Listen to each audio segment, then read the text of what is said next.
దయాకరణ్కి question please. దయాకరణ నమస్తే అన్న, నా పేరు Anil Reddy. Naveen Yadav young dynamic leader అని మీరు అన్నారు ఇంతకుముందుకు. యంగ్ డైనమిక్ లీడరు ప్లస్ పబ్లిక్లో ఉంటారు అని అన్నారు. మరి ఎందుకన్నా అందరినీ బెదిరించి మరి అందరినీ పార్టీలోకి జాయిన్ చేసుకుంటున్నారు? బెదిరించి అనేది కాదు, మనోడు సుదర్శన్ రెడ్డి అనుకుంటా, మీ బండిని గాలబెడతాం మేము రానియమని చెప్పేసి అక్కడ ప్రచారం సమయంలో అన్నందుకు దానికి రిటాలియేషన్ ఉంటుంది కదా డెఫినెట్గా. ఇప్పుడు కార్యకర్తలకు ఒక హామీ, ఒక భరోసా ఇవ్వాల్సిన పద్ధతి ఉంటుంది. ఇప్పుడు ప్రచారం చేసుకోవడానికి 3 పార్టీలకు కాదు, ఇప్పుడు ఇంకా 20 మంది నిలబడ్డారు ఇండిపెండెంట్ కూడా. వాళ్ళు ఎవరికైనా సమానమైన హక్కులు ఉంటాయి. అలాంటప్పుడు మీరు రావద్దు ఇక్కడ తిరగొద్దు అని అంటే, అరే నేను లోకల్ చంటిగాడు లోకల్ అని చెప్పిండు. కానీ మీ ప్రత్యర్థులు బాగా వాడేసుకుంటున్నారు కదా, రౌడీ బిడ్డ ఒక సెంటిమెంట్ కూడా క్రియేట్ చేస్తున్నారు. ఇగో mainstream media, social media ఇవి 2 డెమోక్రటిక్గా ఉన్నాయి. ఓకే, ఇంకా ఎక్స్ట్రీమ్ మీడియా ఉంటుంది, అవి చేసే ప్రచారాలని మనం నమ్మొద్దు. ఎందుకంటే దాంట్లోనే ఇంతకుముందు సోదరిమణి మీద చేసే ప్రచారాలు కావచ్చు, లేకపోతే క్యాండిడేట్ల మీద క్యారెక్టర్ అసాసినేషన్, వాటిని మనం పట్టించుకోవద్దు. అన్న వన్ థింగ్ నేను మాట్లాడతాను. నేను ఎర్రగడ్డలో ఇప్పుడు ప్రజెంట్ ఎర్రగడ్డలో తిరుగుతున్నాను. అక్కడ ఒక లోకల్ క్యాండిడేట్ అతన్ని బెదిరించి సీఎం రేవంత్ రెడ్డి అంత పెద్ద మనిషి కండవా కప్పి చేర్చుకోవడం ఎంతవరకు న్యాయం? బెదిరిస్తే అప్పటికి షరీఫ్ గారు బెదిరించి షరీఫ్ గారిని అన్న అప్పటి 25 కేసులున్న రౌడీ షీటరు, సిటీ బైకాట్ ఉన్న రౌడీ షీటర్ని కూడా మొన్న కేటీఆర్ ఎట్లా చేర్పించుకుండు. ఈ జుబ్లీల్స్ నిన్నే టీఆర్ఎస్ వాళ్ళని అడుగుతున్నా నేను. పైగా ఏం తెలుసా, నేనే కౌంటర్ ఇస్తున్నా.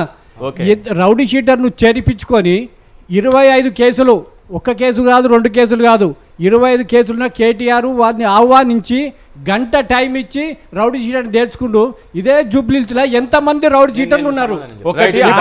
కాంగ్రెస్ లో ఉన్నారా, టిఆర్ఎస్ లో ఉన్నారా?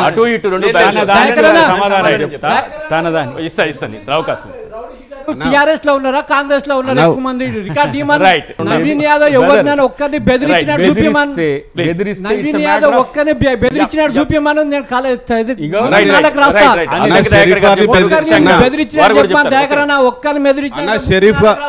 షరీఫ్ గారిని బెదిరేకుండా తీసుకుపోయారా అన్న? షరీఫ్ ఒకసారి ఫోటో మీకు ఫోటో చూపిస్తాను. ఆయన అట్లీస్ట్ ఎట్లా ఉన్నాడో చూడండి, ఎంత హ్యాపీనెస్ లో ఉన్నాడు. అట్లీస్ట్ రేవంత్ రెడ్డి చెప్తుంటే హ్యాపీనెస్ ఉన్నాడా, సాడ్ తోటి ఉన్నాడా తెలిసిపోతుంది. అనిల్ అడిగిన చాలా బాధగా ఉన్నారా? ఈశ్వర్ భయంతో జాయిన్ అయ్యారని ఉద్దేశం? భయంతో జాయిన్ అయ్యారు. దానికి ఒక 10 seconds చెప్తా.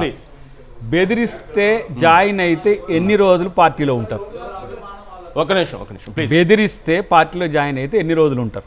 ఒకటి. రెండవది, బెదిరింపుల వల్ల ఆయన సరైన పని చేస్తాడా? ఒకవేళ వచ్చిన ఆయన బెదిరిస్తే సరైన పని చేస్తాడా? ఆయన క్యాడర్ చుట్టూ అండి నన్నే బెదిరించి చేసిన ఇంట్లోనే ఉంటాడు. కాబట్టి బెదిరింపులు అనేది ఇది పార్టీలో జాయిన్ అయినా పని మాత్రం చేయరు పార్టీకి. ఇది ప్రాపగండా. ఇంకోటి, ఆ పరిస్థితి కాంగ్రెస్ పార్టీకి లేదు, ఆ పరిస్థితి రాదు. కృష్ణ గారు ప్లీజ్. ఒకటి, షరీఫ్ భాయ్ ఎగ్జాక్ట్గా మొన్న పార్టీలో చేరారు. ఈ ఉప ఎన్నిక ఉంటుందని ఎప్పుడు జూన్లో మాగంటి గోపీనాథ్ గారు చనిపోయిన తర్వాత అందరికీ కూడా తెలుసు. సో షరీఫ్ భాయ్కి నిజంగానే కాంగ్రెస్ ఐడియాలజీ ఫుల్గా నచ్చేస్తే, రేవంత్ రెడ్డి గారి పరిపాలన గొప్పగా ఉంది అని అనిపిస్తే ఎప్పుడు చేరాలి? జూన్లో చేరాలి. కరెక్ట్ 3 రోజుల ముందు ఇలా షరీఫ్ భాయ్ పేరు. నిన్న రేమత్ నగర్ మాజీ కార్పొరేటర్ షఫీ భాయ్ హోటల్ని బంద్ చేపించారు. వహీద్ భాయ్ ఇంట్లో నిన్న 12:30కు మధ్యరాత్రి మహిళలు ఉంటే, ముస్లిమ్స్ జనరలీ వాళ్ళ పెళ్ళిళ్ళు అయితే కూడా విమెన్ సపరేట్గా ఉంటారు, పిల్లలు సపరేట్, అదంతా ఉంటుంది.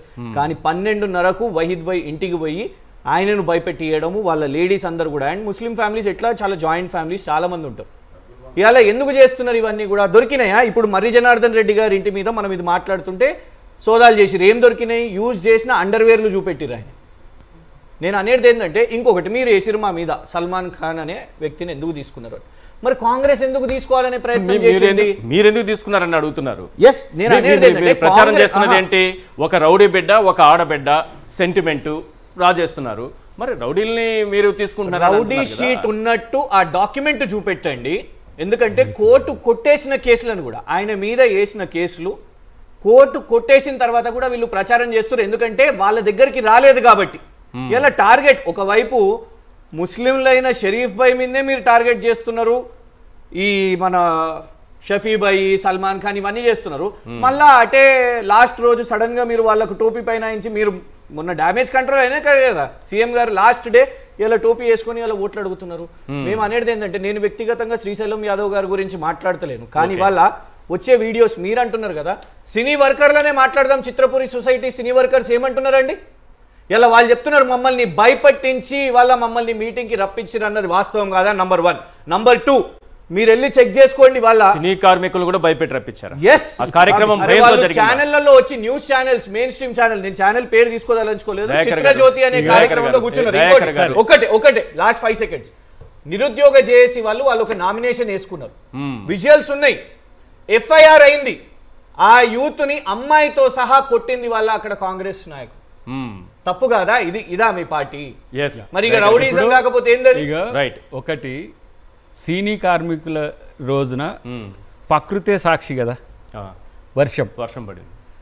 ఎవరైనా భయపెట్టి తీసుకొచ్చి పెడితే వర్షంలో కూడా ఉంటారు, చైర్లు పైన పెట్టుకొని సీఎం తలుచుకుంటూ ఉన్నాడు. వాళ్ళ ఇంటెంట్ ఏంది చూసిన నేను, సీఎం మా సమస్యలు వినడానికి తడుచుకుంటా కూడా వానని సైతం లెక్క చేయకుండా ఒక సీఎం ఇట్లా ఉండడం అనేది వాళ్ళు శ్లాఘిస్తుంటే వాళ్ళని భయపెట్టి తెచ్చడం అనేది ఒకటి. ఇంకొకటి క్లియర్ చేస్తే, ఎందుకంటే మనోని మీద అది వినిపిద్దు కానీ ఒకటి. రెండవది ఏంటంటే, నవీన్ మీద క్యారెక్టర్ అసాసినేషన్, రౌడీ అని ఏంటి తన బ్యాక్గ్రౌండ్ ఒకసారి చూసుకోండి.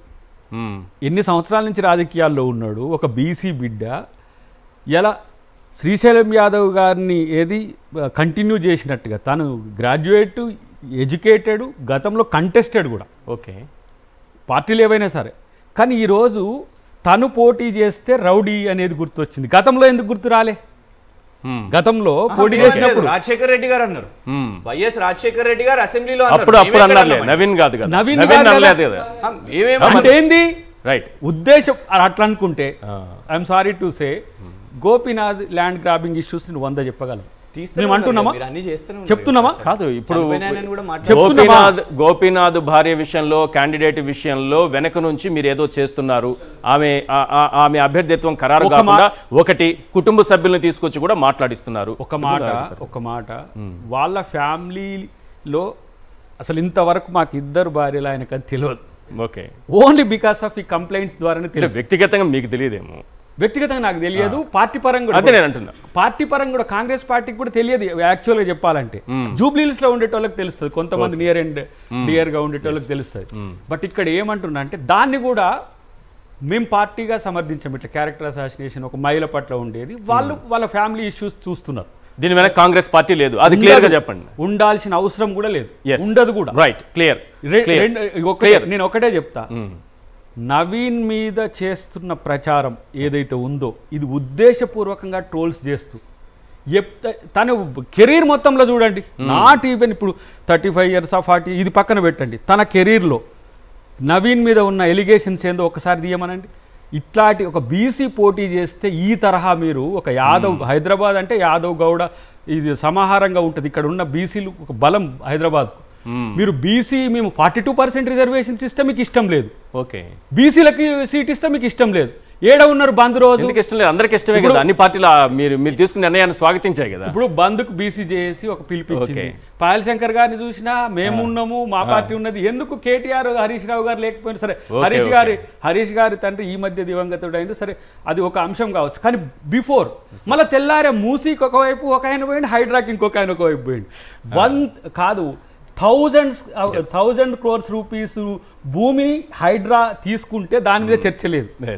2-3 ప్రాంతాల్లో ఎక్కడైతే గుడిసెలకు సంబంధించిన అంశం ఉంటుందో దాన్ని ప్రచారం చేసి హైడ్రా మొత్తం మిమ్మల్ని తినేస్తుంది అంటే, మీరు 1000 కోట్లు తింటోనికి మాత్రం భూములు ఇచ్చేయచ్చు, చెరువు శిఖాలు ఇచ్చేయచ్చు, బఫర్ జోన్ లో ఉండే ఇచ్చేయచ్చు, నాలాలను కబ్జా చేస్తే ఇచ్చేయచ్చు. కానీ మేము దాన్ని తీసుకోవద్దు. హైడ్రా కంటికి అందరూ సమానంగా కనిపించట్లేదు అనేది కదా.